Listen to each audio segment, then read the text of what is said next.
नमस्कार, स्वागत है आपका। मैं हूं आपके साथ सुमित झा। दिन भर की अहम खबरें आपको बताएंगे और साथ ही उन खबरों के मायने भी समझाएंगे इस बुलेटिन में। लेकिन सबसे पहले बात चक्रवाती तूफान यास की। ओडिशा और बंगाल के बाद यास ने अब झारखंड के कई इलाकों में तबाही मचाई है। लगातार बारिश ने कई इलाकों का हाल बेहाल कर दिया है। पूरी रिपोर्ट देखिए, फिर खबर तो समझिए।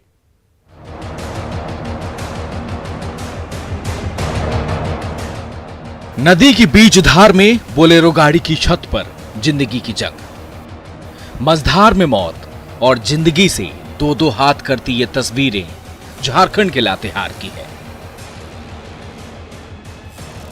यास तूफान की वजह से लगातार बारिश हो रही है, जिसकी वजह से लातेहार में धरधरी नदी में अचानक उफान आ गई, जिसमें एक बोलेरो गाड़ी बह गई। तस्वीरों में आप देख सकते हैं कि कैसे एक बोलेरो गाड़ी नदी की धार में बह रही है और कार पर सवार व्यक्ति नदी की धार से जूझ रहा है। हालांकि गाड़ी में सवार व्यक्ति ने नदी में कूदकर अपनी जान बचा ली। इधर रांची से सटे तमाड़ में कांची नदी पर बना पुल भारी बारिश की वजह से ध्वस्त हो गया। तस्वीरों में आप देख सकते हैं कि कैसे पुल पूरी तरह से धराशायी हो चुका है। तमाड़ का ये हाराडीह बूढ़ाडीह पुल तमाड़, बुंडू और सोनाहातू को जोड़ता है। 3 इलाकों को जोड़ने वाला ये एकमात्र पुल है, लेकिन अब ये पुल पूरी तरह से ध्वस्त हो चुका है, जिसकी वजह से मुख्य रास्ता कट चुका है। हैरानी की बात है कि 3 साल पहले ही करोड़ों की लागत से ये पुल बना था, लेकिन यास के थपेड़ों को ये झेल नहीं सका और पूरी तरह से ध्वस्त हो गया। ये पुल ध्वस्त यास तूफान की वजह से भी हुआ है, क्योंकि 2 दिन से लगातार बारिश हो रही थी, जिससे बारिश का बहुत ज़्यादा पानी आ गया यहाँ पे। और देखा जाए तो इसमें सिस्टम का करप्शन भी बोला जा सकता है।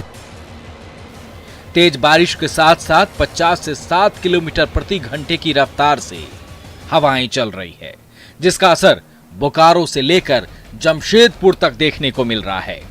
Bureau report, news 18 network.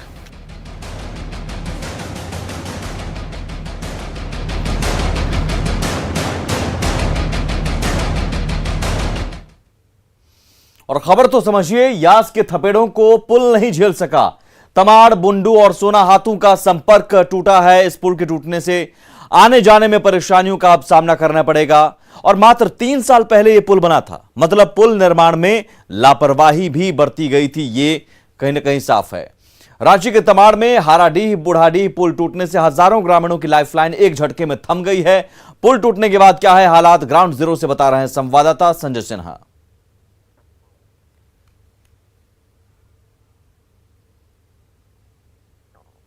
तो भारी बारिश में देखिए पुल कैसे टूट गया। जरूर यास तूफान का असर है, तेज बारिश हुई, लेकिन क्या तेज बारिश और आंधी को बर्दाश्त नहीं कर सकता है ये पुल? 3 साल पहले बना ये पुल आंधी और बारिश में इस कदर ढह जाएगा?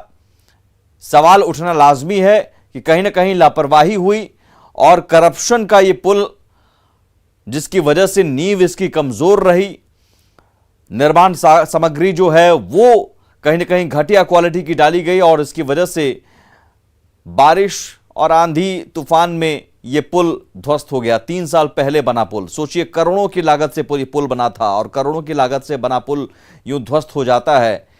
सवाल उठना लाजमी है और जरूरी है कि इसकी जांच हो और जिम्मेदारी तय हो। हाराडीह बूढ़ाडीह पुल ध्वस्त है, जिससे लोगों को आने जाने में अब परेशानी होगी।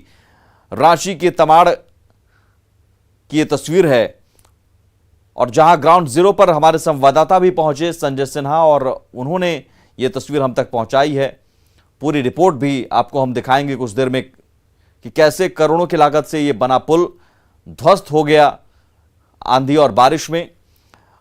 यास तूफान का असर झारखंड में देखा जा रहा है। कई जगहों पर पेड़ गिरे हैं, कई जगहों पर दीवार गिरी है, छत उड़े हैं, लेकिन पुल ढहने की, पुल के ध्वस्त होने की खबर सिर्फ और सिर्फ झारखंड में रांची के तमाड़ से आई है। और वो भी पुल जो कि 3 साल पहले करोड़ों रुपए की लागत से बनाया गया था। करोड़ों रुपए इसमें लगे थे और तब जाकर यह पुल शुरू हुआ, लेकिन 3 साल भी टिक नहीं पाया और बारिश और तूफान में यह पुल ध्वस्त हो गया। और बिहार पहुंचते पहुंचते यास तूफान कमजोर पड़ने लगा है। हालांकि अभी 72 घंटे तक इसका असर देखा जा सकता है और 48 घंटे तक बारिश होने के आसार हैं।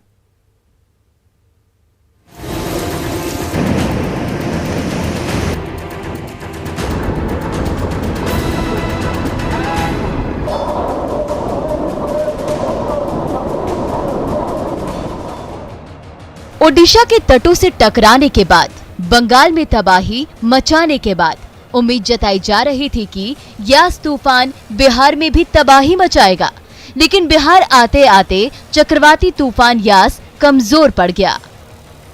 पूरी तरह से कमजोर पड़ गया है और कम दबाव के क्षेत्र के तौर पर यह धीरे धीरे बिहार की तरफ आ रहा है और इसके प्रभाव से पूरे राज्य में अगले 48 घंटों तक मध्यम से हल्के स्तर की बारिश जारी रहेगी।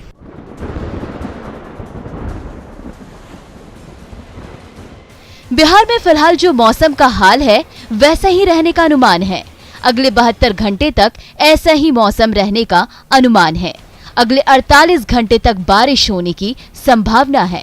कई जगहों पर बिजली गिरने की संभावना भी मौसम विभाग ने जताई है।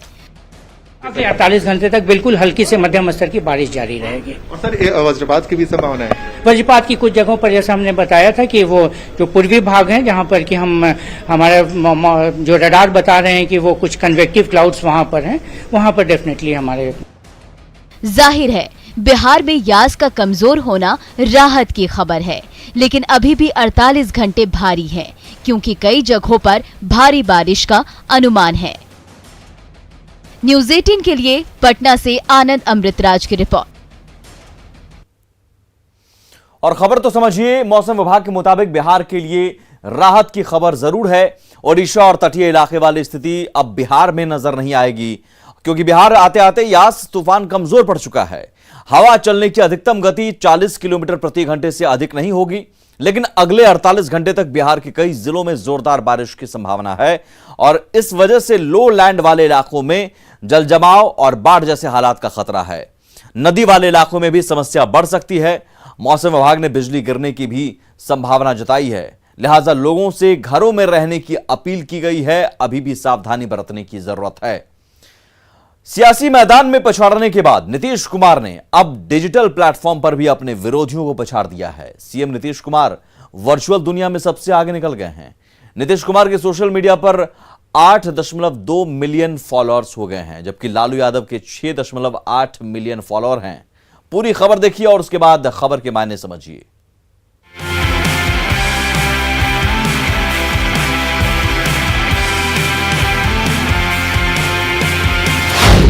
बिहार में वर्चुअल दुनिया में नीतीश सबसे आगे। सोशल मीडिया पर नीतीश ने सबको पछाड़ा। –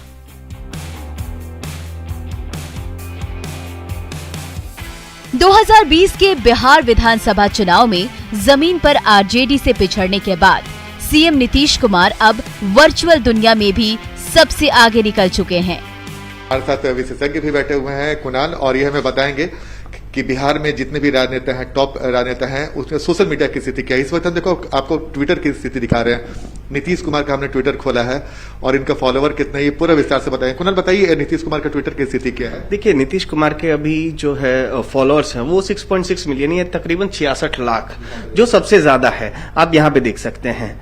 यहाँ पर अगर हम यहाँ के टॉप 5 जो लीडर्स हैं बिहार के, उनकी बात करें तो मैं उनकी बात करने जा रहा हूं। और दूसरी बात में अगर हम फिर लालू यादव की बात करें, क्योंकि लालू यादव जेल से भी आ चुके हैं, वो 57 लाख फॉलोअर है, 5.7 मिलियन। आप यहाँ पे ये देख सकते हैं, ठीक है। विपक्ष के नेता तेजस्वी यादव जी का देखिए ये तस्वीर, बिल्कुल देखिए तस्वीर हम तेजस्वी यादव, मिलियन, यानी तकरीबन नीतीश कुमार के 66 लाख है तो तेजस्वी यादव के 33 लाख, सीधा 50% डाउन जा रहे हैं तेजस्वी यादव। नीतीश कुमार के सोशल मीडिया पर 8.2 मिलियन फॉलोअर हो गए हैं, जबकि लालू के 6.8 मिलियन फॉलोअर हैं। यानी नीतीश कुमार काफी आगे निकल चुके हैं। नेता प्रतिपक्ष तेजस्वी यादव 5.1 मिलियन फॉलोअर के साथ तीसरे नंबर पर हैं, तो सीपीआई नेता कन्हैया कुमार 4.1 मिलियन फॉलोअर के साथ चौथे नंबर पर आ गए हैं। बीजेपी राज्यसभा सांसद सुशील मोदी 3.4 मिलियन फॉलोअर के साथ 5वें नंबर पर हैं। सोशल मीडिया पर नीतीश कुमार के फैन फॉलोइंग से पता चलता है कि नीतीश कुमार लोकप्रियता में सबसे आगे हैं। सोशल मीडिया खासकर ट्विटर और फेसबुक पे अगर हम बात करें तो ट्विटर पे नीतीश कुमार ने नंबर 1 का तक हासिल किया है और उन्हें टक्कर दे रहे हैं लालू यादव, और वही फेसबुक पे तेजस्वी यादव नंबर 1 पे हैं और वो उन्हें टक्कर दे रहे हैं नीतीश कुमार। तो सोशल मीडिया के इस दौर में बिहार के सियासतदान की स्थिति क्या थी, हमने आपको ये तस्वीर दिखाई। कैमरामैन मनीष जुनेजा के साथ आनंद अमृतराज, न्यूज 18 नेटवर्क, पटना। और खबर तो समझिए, सोशल मीडिया से पता चलता है कि नीतीश सबसे लोकप्रिय नेता हैं। जनता के बीच नीतीश की लोकप्रियता बढ़ रही है। आरजेडी के तमाम नेता सोशल मीडिया पर एक्टिव हैं। लालू, राबड़ी, तेजस्वी, तेज प्रताप बेहद एक्टिव हैं। यहां तक कि लालू की बेटियां भी सोशल प्लेटफॉर्म पर काफी एक्टिव हैं। पार्टी हो या जिला, हर स्तर पर आरजेडी नेता डिजिटल प्लेटफॉर्म पर सक्रिय हैं। आरजेडी का युवा विंग भी काफी एक्टिव है। सरकार के खिलाफ तस्वीरों को आरजेडी नेता तेजी से वायरल करते हैं। आरजेडी के मुकाबले जेडीयू सोशल मीडिया पर उतना सक्रिय नजर नहीं आता। बावजूद इसके नीतीश कुमार ने सोशल मीडिया पर सबको पछाड़ दिया है और देखा गया है कि पिछले कई महीनों से नीतीश भी एक्टिव हैं। लॉकडाउन जैसे फैसलों को नीतीश ने ट्विटर के जरिए जनता को बताया और अक्सर अपनी राय नीतीश ट्विटर के जरिए ही जाहिर कर रहे हैं। आगे बढ़ते हैं। बच्चों के वैक्सीनेशन से जुड़ी एक बड़ी खबर आ रही है। पटना एम्स ने बच्चों पर कोवैक्सीन ट्रायल के लिए जारी किया है गाइडलाइन। इसी महीने के अंत तक बच्चों पर वैक्सीन ट्रायल शुरू होगा। 2 से 18 साल तक के बच्चों पर 2 से 3 बार ट्रायल होगा। अभिभावकों से एम्स प्रशासन ने अपील की है 4 हफ्ते के अंतर पर वैक्सीन की 2 डोज दी जाएगी और आरटीपीसीआर और एंटीजन रिपोर्ट बच्चे का नेगेटिव आने पर ही डोज दी जाएगी। ये बड़ी खबर वैक्सीनेशन से जुड़ी हुई। बच्चों को अब चूंकि आगे आने वाले दिनों में बचाना है और बच्चों के लिए वैक्सीन सबसे जरूरी है, बच्चों के लिए भी, तो बच्चों के लिए वैक्सीन आने से पहले जरूरी है उस पर ट्रायल हो और वो ट्रायल अब शुरू हो रहा है इस महीने के अंत तक। और अभिभावकों से एम्स प्रशासन ने अपील भी की है वॉलंटियर करने के लिए। 4 हफ्ते के अंदर वैक्सीन की 2 डोज दी जाएगी 2 से 18 साल तक के बच्चों को।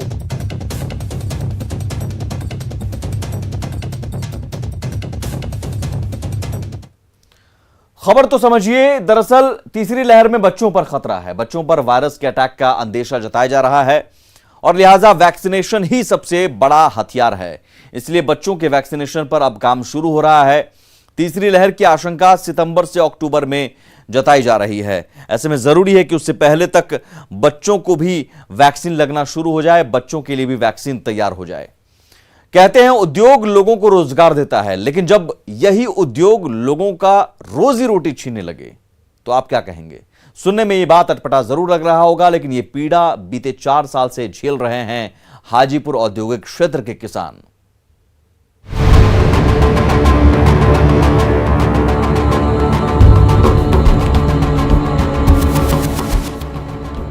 आकाश को एकटक निहारते ये किसान बारिश का बेसब्री से इंतजार कर रहे हैं। लेकिन इस इलाके में बारिश हो भी जाए तो किसानों को कुछ ज्यादा फायदा नहीं है, क्योंकि यहाँ काल बनकर कल कारखानों से निकलने वाली दूषित पानी खेतों को बंजर बना रही है।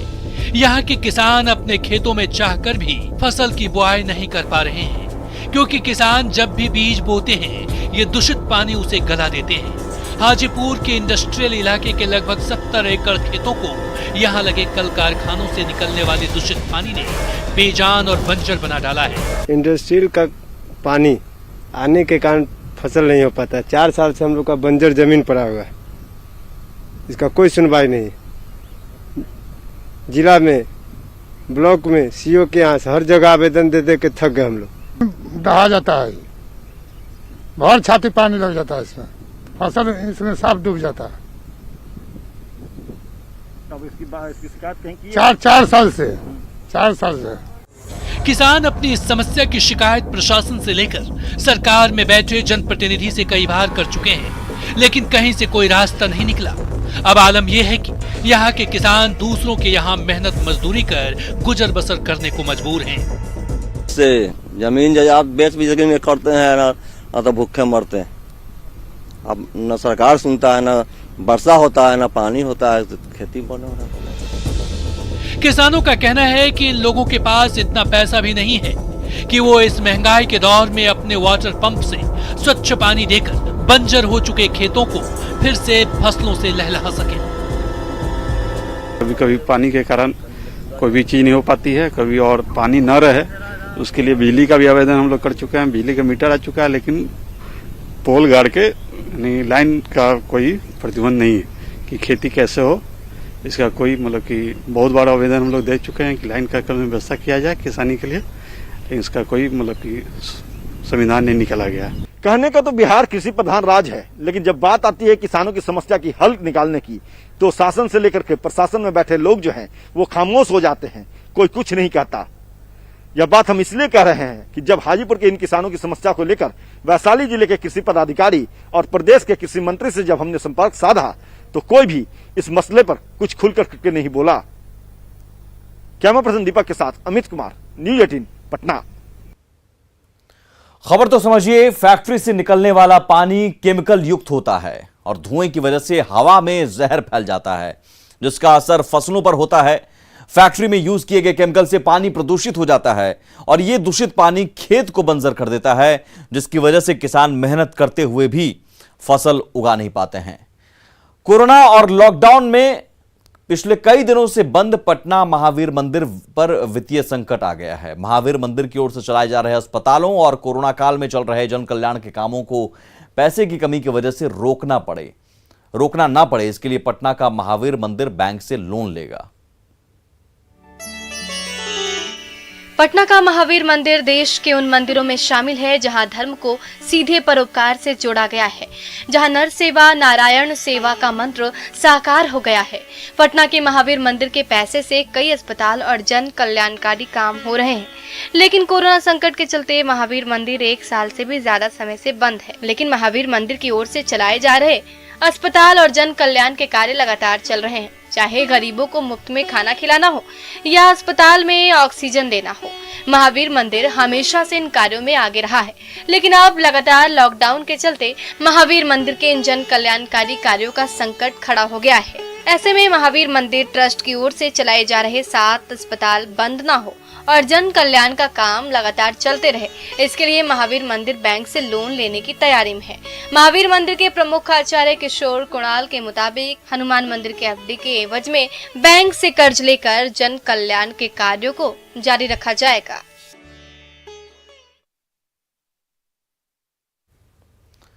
और देश में कोरोना केसेस काफी बढ़े हैं, ऐसे में मास्क सबसे बड़ा हथियार है। हम आपसे बार बार अपील करते हैं कि आप मास्क पहनिए। इसे लेकर न्यूज 18 ने एक मुहिम भी शुरू की है, #मास्क पहनो इंडिया। आप खुद से ये प्रण लीजिए कि जब तक ये महामारी है आप मास्क नहीं उतारेंगे। मास्क ठीक से पहनिए, मास्क है मजाक नहीं। और इसी के साथ इस बुलेटिन में इतना ही। नमस्कार।